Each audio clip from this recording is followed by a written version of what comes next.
You ask Tiger to solve. This deals with linear equations with one unknown. The final result is x equals 7. Let's solve it step by step. Group all constants on the right side of the equation. Subtract 6 from both sides. Group like terms. Simplify the arithmetic.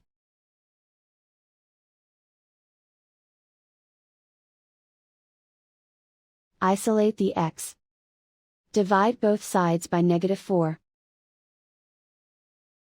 Cancel out the negatives. Simplify the fraction. Cancel out the negatives.